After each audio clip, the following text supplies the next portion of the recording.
Bienvenue dans cette série que j'inaugure, bienvenue dans cette série en immersion. Je fais beaucoup parler mes invités thérapeutes de leur parcours, de ce qui les a aidés sur leur chemin. Alors aujourd'hui, j'ai envie de partager avec vous ce qui m'aide à avancer et à grandir. Pour cette série en immersion, je vous emmène avec moi lors d'un stage de méditation que j'ai vécu au mois d'août en Ardèche. Alors comme d'habitude, vous le savez maintenant, si vous aimez la petite voix, vous pouvez me le dire en laissant de bonnes notes et des commentaires sur votre plateforme de podcast favorite. C'est comme cela que je remonte dans les classements et que de nouveaux auditeurs pourront découvrir la petite voix. Allez, installez-vous confortablement, fermez les yeux, prenez une bonne inspiration. La petite voix en immersion, c'est parti!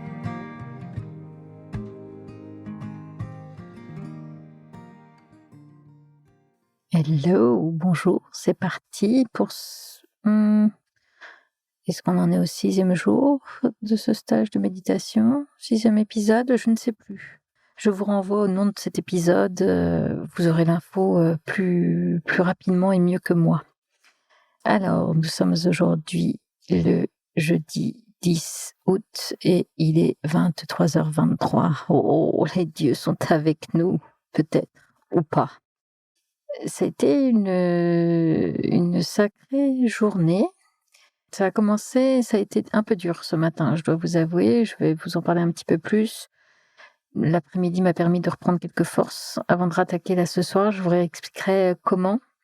C'était aussi aujourd'hui notre dernière journée de méditation normale avec beaucoup de guillemets. Vous en saurez plus demain.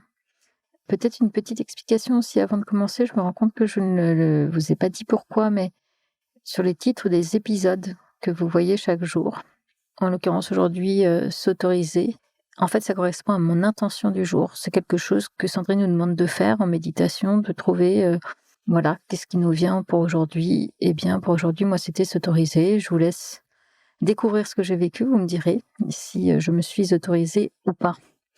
Donc ouais, ce matin c'était dur, même de devoir vous le raconter là maintenant, c'est pas très confort. Je vais vous expliquer pourquoi. Pourtant, la journée avait plutôt normalement commencé, toujours dans le silence. Ça, j'aime vraiment ça. Me réveiller tranquille, c'est vrai que ça nous fait arriver, on vient d'en parler là, il y a quelques minutes, dans de bonnes dispositions en début de journée. C'est vraiment une chouette expérience. Peut-être vous pouvez vous le tenter à la maison. Il faut mettre tout le monde d'accord, mais commencer la journée en silence, c'est reposant.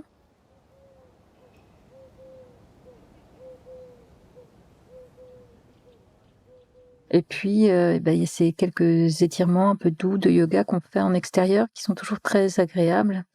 Avec, là, ces derniers jours, les températures ont augmenté. Donc là, dès le matin, même dehors, il fait déjà vraiment bon. Donc on est vraiment bien là, autour de notre grand bassin, sur cette herbe verte, près des roches. C'est vraiment un cadre de méditation idéal. Et ça a vraiment, je crois, et on en a parlé avec d'autres participants, participé au succès du stage, en fait, de pouvoir méditer aussi en extérieur et dans ce cadre plutôt que dans une salle fermée tout le temps. C'est très, très, très agréable et en l'occurrence, le domaine de Taillé est vraiment un bon endroit pour ça. Bref, vous voyez comme je tourne autour. Donc on a fait, comme tous les jours, parce que dans cette approche qu'a Sandrine, en fait, c'est vraiment faire une série d'exercices différents et pas nécessairement une méditation qui dure 3 heures le matin. Non, on en fait plusieurs sous différentes formes, de différentes façons. Là, par exemple, on en a fait une, on a respiré avec l'énergie du cœur à travers une couleur verte qui irradiait. C'était très joli, vraiment, jusque-là, tout va bien. Ah oui, il y a juste un moment où vraiment j'ai trouvé ça un peu moins confortable, mais vraiment, je dois être très, très premier degré. Sandrine nous demande, en terminant cette méditation, de voir une pluie de diamants qui tombe sur nous, qui nous part d'un blanc étincelant. Et moi, vraiment, quand elle nous a dit ça, je suis revenue direct sur terre en me disant, franchement, si un diamant te tombe dessus et donc une pluie de diamants, ça doit faire vraiment mal. Et j'ai eu beaucoup de mal à me sortir de cette image-là après. Encore une fois, je vous le dis, je le reconnais, je suis très premier degré. Bref, jusque-là, tout allait bien. Mais il y a eu un exercice qui m'a mis, je sais même pas dire à quel point, mais profondément mal à l'aise. Je ne me l'explique toujours pas. C'est pourtant un exercice que je connais déjà, je l'ai fait plein de fois, notamment en cours de danse-thérapie. C'est normalement vraiment un exercice avec lequel que j'aime beaucoup. Mais alors là, aujourd'hui, j'avais qu'une envie en entendant les instructions de Sandrine, c'était de prendre mes jambes à mon cou et de me barrer très loin. Je vais vous expliquer le truc, vous allez vous dire: «Franchement là, il y a encore un peu de boulot» et oui, je vous le confirme. En fait, le principe qui était tout simple, c'était de marcher librement et lorsque l'on croisait un des autres participants du stage, de s'arrêter devant lui et à minima de lui offrir un sourire, voire d'opérer une sorte de rapprochement pour, se faire un gros hug et se dire un mot gentil, personnalisé. Voilà, là je vous fais des généralités, mais que tu sois heureux et trouves l'apaisement, que tu trouves des réponses par rapport à tes questions actuelles sur, tes choix de vie et cetera, par exemple. Eh bien, franchement, ça m'a, tétanisée. Mais quand même, comme je suis un peu bonne élève et cetera et puis que vraiment je ne me voyais pas non plus me barrer en courant, je l'ai fait. Alors je me suis pas barrée en courant, mais enfin, je suis pas allée dans le gros de la foule tout de suite et ça a été presque douloureux en réalité. Presque physiquement, vraiment et pourtant, je trouve que je me sens bien dans ce groupe et auprès des personnes du stage. Il y a pas de problème avec les personnes du stage d'ailleurs. Je m'excuse auprès d'elles et d'eux s'ils, écoutent cet épisode. Vraiment, je n'ai pas été à la hauteur de ce que vous m'avez gentiment donné pendant cet exercice. Je n'ai pas su vous rendre vos gentils mots. Niveau hug, rien. J'étais presque tétanisée. Vraiment, c'était un sale moment, un très sale moment et en plus, bah, du coup, je m'en voulais parce que quand je me retrouvais, face à l'un d'eux ou d'elles et qu'ils me disaient des mots très gentils, je crois que j'ai dit à peu près à chacun: «Toi aussi», ce qui est ridicule puisque c'était personnalisé, donc ça n'avait aucun sens, mais c'était à peu près tout ce dont j'étais capable et franchement, pourquoi? Je ne sais pas. Je vais en parler à ma psy ou encore une fois, comme l'autre jour, si vous avez quelques pistes de réflexion, appuyez sur le 36-37, interprétation et dites-moi ce que vous en pensez, mais c'était très, très inconfortable, voire douloureux et en tout cas, oui, ça m'a interpellée.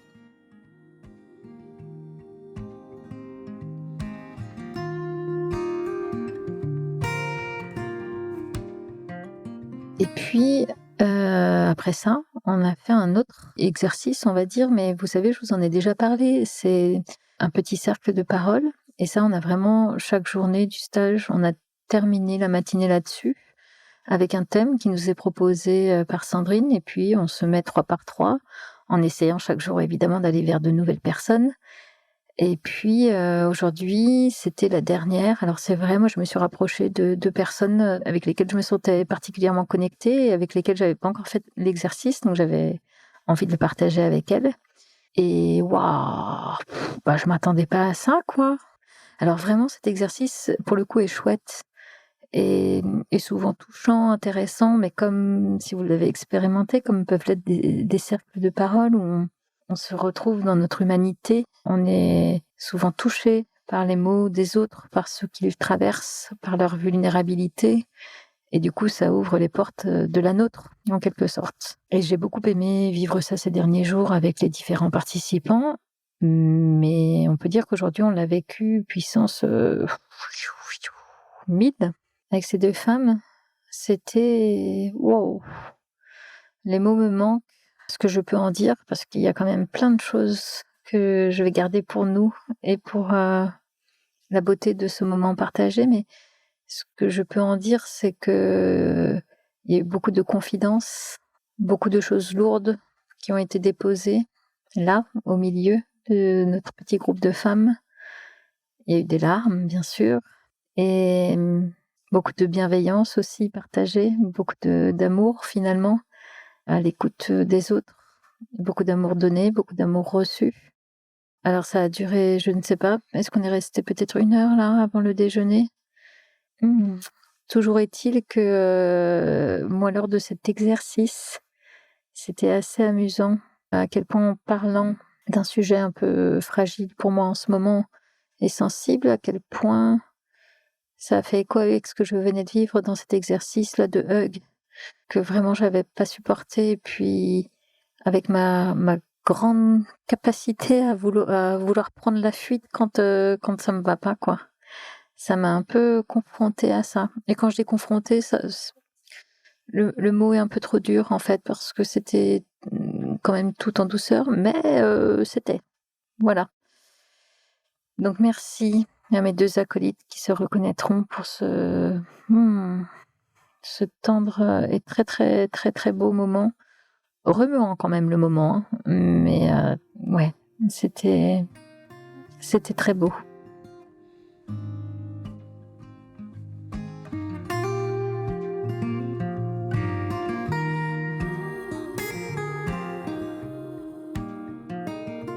Heureusement, après les émotions de ce matin, on avait un déjeuner agréable, partagé dans la bonne humeur et je ne sais plus de quoi on a parlé ou quoi, mais voilà, très agréable comme les autres repas d'ailleurs. Ça a apporté une note un petit peu plus joyeuse à ce qui avait été quand même un peu lourd là dans la matinée et comme cet après-midi était libre, très franchement, il y a certains groupes qui se sont décidés pour aller marcher.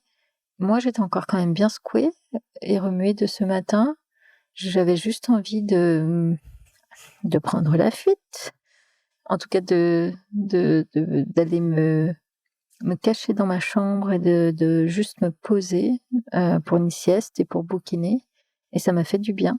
Vraiment ça m'a voilà, je me suis un peu ressourcée, j'ai repris quelques forces, je me suis un peu posée et puis plus tard dans l'après-midi, j'ai eu l'occasion d'interviewer Sandrine parce qu'évidemment, je ne peux pas faire cette série sur ce stage de méditation sans, à un moment donné, la passer elle aussi derrière le micro pour qu'elle me parle de son parcours, de comment elle en est arrivée à la méditation, etc. Je vous en dis pas plus, vous le découvrirez dans quelques jours, mais c'était un chouette échange et c'était chouette parce que finalement, moi, je suis dans son stage, je la côtoie depuis quelques jours et puis là, merci à la petite voix de me permettre de poser plein de questions indiscrètes ou en tout cas de satisfaire ma curiosité. C'était, ouais, vous découvrirez un chouette moment. Oh pardon, j'allais en dire plus, mais non, en fait pas. Vous verrez. Et puis le dîner, comme le déjeuner, un moment sympathique, en bonne compagnie, avec des gens qu'on commence à connaître. Et par contre, la soirée n'était pas aussi tranquille ou calme que d'habitude puisque Sandrine voulait nous proposer une petite initiation au chamanisme, puisque c'était l'une des autres cordes qu'elle a à son arc. Et donc, elle nous a proposé une petite soirée découverte comme ça. Évidemment, la curiosité, mais il y a plus que poussé. C'était d'autant plus intéressant qu'en fait, elle nous faisait une soirée, comment on appelle ça, une cérémonie, je sais pas, chamanique, à la découverte de notre animal totem. Et en fait, j'avais vécu une soirée chamanique sur le même thème il y a peut-être environ 2 mois à Lyon. Donc c'était amusant un peu de reprendre le fil, d'autant qu'à l'époque, j'avais plus ou moins rencontré mon animal totem, en l'occurrence une louve, mais elle m'avait un peu laissé entendre que c'était pas trop le moment, que j'étais pas prête en gros. Donc ce soir, j'arrive un peu fière de moi en me disant: «Attends, c'est bon, je vais me faire un stage d'une semaine de méditation, je suis hyper zen, j'ai passé quelques grades là dans la semaine, donc je vais aller rencontrer ma louve». Ça s'est pas tout à fait passé comme prévu, voire même, pas du tout. Donc en fait, pour vous remettre un peu le contexte, on s'est retrouvés pour cette soirée dans le dojo, la salle dans laquelle on pratique les après-midi. On était, pardon, il y a d'abord eu quelques explications et de remise un petit peu en contexte. C'est quand même nécessaire sur ces sujets-là avec Sandrine. Et puis, une fois passées, les explications, on est rentré dans le dur et pour vous imager un peu la manière dont ça se passe, donc on est dans ce dojo, une salle, je vous l'ai déjà décrite, je crois, mais un peu en longueur avec des hauts plafonds, voilà, des grands volumes Et donc on s'est tous, allongés sur un tapis de yoga et puis, en fait, Sandrine avait un tambour, voilà, ça c'est vraiment, je crois, l'outillage, 1 des chamans. Et puis bon, on l'a fait en 2 fois, mais bon, l'idée c'était effectivement de partir à la rencontre de cet animal totem.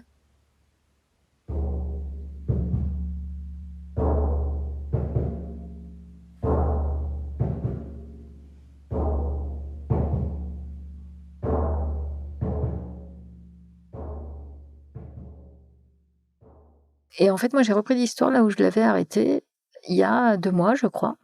Donc à l'époque, comme je vous l'expliquais, j'avais croisé une louve qui m'avait laissé entendre que: «Oui, c'est moi, mais tu es pas prête», en gros. Mais j'avais aussi vu plein d'autres animaux, parmi lesquels une fourmi, qui s'appelait Hector, m'avait-il dit, et un émeu pas méga cool. Et donc là, ce soir, on repart dans le voyage chamanique et en fait, comme je reprends un peu l'histoire là où je l'avais arrêtée, en arrivant, dans mon lieu de rêve, enfin, je sais pas comment l'appeler, bref, les images qui me viennent une fois que je descends dans ce monde, du dessous là, puisque c'est là qu'on va trouver notre animal totem, je recroise mon ami fourmi de la dernière fois, Hector donc, mais cette fois-ci, la dernière fois, Hector était seul. Là, j'étais au milieu de toutes les fourmis en train de travailler. Il y avait un peu ce côté un peu, pas besogneux, mais un peu comme les bruits à l'usine. Je sais pas ce qu'elle faisait, mais ça bossait, quoi. Et donc, je sais pas, est-ce que je suis contente de le retrouver? Mais en tout cas, voilà, je retrouve cette fourmi que j'avais déjà côtoyée. Et je lui dis: «Ben, voilà, oui, bah, OK, je sais que c'est pas toi mon animal totem, mais du coup, puisqu'on se retrouve, est-ce que tu as un truc à me dire, quoi? Un conseil à me donner?» Je sais pas, un truc à me dire. Il me dit simplement d'avoir confiance. OK. Et il ajoute: «Si tu revois l'émeu, pars en courant».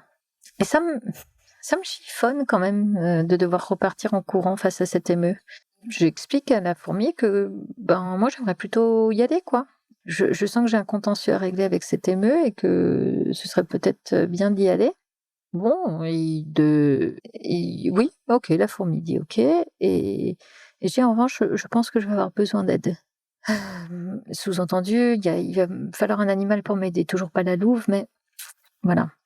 Et en fait, je me retrouve comme propulsée dans une grande plaine, voilà, avec des herbes hautes, du vent qui souffle et tout ça. Il fait un peu sombre et puis je finis par voir arriver cet émeu qui est vraiment désagréable, hein. Pour le coup, pouah, il n'avait pas été agréable la première fois, mais pouah, toujours pas cette fois-ci. Et je sens ouais, qu'il faut régler ce contentieux. Je vois pas très bien comment m'y prendre. J'ai quand même un hibou qui est de mon côté, je sens que c'est lui qui est là pour m'aider et je commence juste à un peu impuissante à vrai dire, à juste crier en disant: «Arrête, arrête», mais en criant, fort quoi, oui, ça vient des tripes. Et lui me regardait quand même, d'un air très hautain en disant: «Ah, elle s'énerve» ou voilà, vraiment en prenant le truc de haut. Et je sens à ce moment-là vraiment toute mon impuissance et la rage du coup que ça peut, engendrer. Et je sens qu'il faut que je passe la seconde, enfin que voilà. Sauf que, au même moment, retour à la réalité, je me rends compte que le tambour a cessé depuis un petit moment déjà et que les gens autour de moi sont en train de sortir de leur voyage chamanique et ça fait suer, pour pas dire, autrement, de devoir sortir à ce moment-là de ce voyage chamanique, alors que je sens que j'avais quand même 2-3 choses encore à faire et à régler. Je reste vraiment sur ce sentiment d'impuissance-là et mmh, c'est pas cool. Voilà, je sais pas comment le dire autrement. Alors bien sûr, là vous êtes en train de m'écouter, vous êtes, peut-être, je sais pas, allez, on va imaginer, dans le trajet en bus pour aller au boulot. Peut-être que vous êtes en train de cuisiner. Peut-être que vous êtes dans la voiture, il y a les enfants font du bruit derrière et là vous vous dites: «Ça y est, Herveline, saison 6, c'est parti. Elle est complètement perchée et on est en train de la perdre». C'est vrai, j'entends, si j'essaye de reprendre ce que je viens de vous raconter les dernières minutes avec une oreille, fraîche. Ouais, alors je comprends, allez-y. On peut aussi en rire. Très franchement, on a d'ailleurs eu le débat là ce soir avec Sandrine. qu'importe en réalité la manière dont on interprète ce qu'on voit et ce que l'on ressent pendant ces voyages chamaniques. Si l'on y est sensible, on peut croire que les esprits viennent parce que au son du tambour, en fait, on est porté. Donc voilà, les esprits sont là et c'est eux qui nous amènent ces images-là. Première option. Deuxième option, pour les plus cartésiens, eh bien, en fait, on peut aussi imaginer tout simplement de la psycho classique que les images qui nous viennent, qui s'imposent à nous, racontent aussi des choses à cet instant T, en fait. Parce que, après tout, pourquoi voir un émeu pas sympa quand on pourrait voir un éléphant rose ou voilà. Donc, vraiment, alors prenez-en, faites le tri autant que vous voudrez, mais puisque un peu le deal que j'ai avec vous à travers cette série dans le podcast, c'est de vous raconter vraiment de l'intérieur la manière dont je vis ce stage. Je ne pouvais pas ne pas évoquer avec vous cette cérémonie-là et la manière dont moi je l'ai vécue et dont j'en suis ressortie pas hyper joyeuse. On va pas se mentir. Ce qui m'a amusée, par contre, c'est que mes petits copains et mes petites copines là, de stage de méditation, vous savez, ceux dont je vous disais hier que vraiment, quand ça avait l'air un peu trop perché chez les autres, ça les faisait un peu rire, très gentiment, avec bienveillance et amour, parce que nous sommes dans le monde du développement personnel et que tout le monde s'aime. Mais quand même, on rigolait un peu. Bon, ce que je peux vous dire, puisqu'après le voyage chamanique, chacun d'entre nous a un peu débriefé, expliqué ce qu'il avait vu.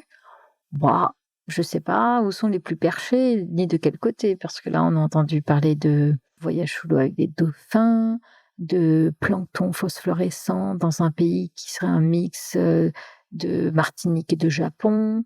On a entendu parler de licornes, oui, c'est ça, de licornes, ou de tigres blancs qui se transforment en panthères noires, de grenouilles, enfin, bon, bref. Ce que je veux pointer là, c'est qu'en réalité, c'est pas qu'on a tous cette part-là en nous, c'est que quand on vit ces expériences-là, qu'on le veuille ou non, on s'en défende ou pas, en général, des images viennent à nous. Là, par exemple, ce soir, sur tout le groupe, il y a vraiment une personne qui, en débriefant, nous a dit, là, vraiment, je n'ai rien vu, rien du tout. OK? Et une autre qui a dit, alors, je n'ai rien vu du tout. Par contre, j'ai eu des sensations corporelles de voler ou flotter ou voilà. En dehors de ça, ça veut donc dire qu'il nous reste, du coup, on était 15 autres là ce soir, 15 autres personnes qui ont traversé, vécu, ressenti des choses. Voilà. Je ne sais pas quoi faire de cette remarque-là. Je vous laisse naviguer avec et vous en faire l'idée que vous voudrez, mais voilà pour cette journée du jeudi 10 août. Encore une sacrée journée quand même, hein, parce que, je sais pas, moi je m'étais dit un stage de méditation, ça va être bien tranquille, je me pose, je respire. Alors j'ai fait tout ça. Mais pour autant, et c'est très bien, ça vient aussi nous chercher, nous pousser peut-être un peu dans nos retranchements, nous mettre face à nos sujets du moment.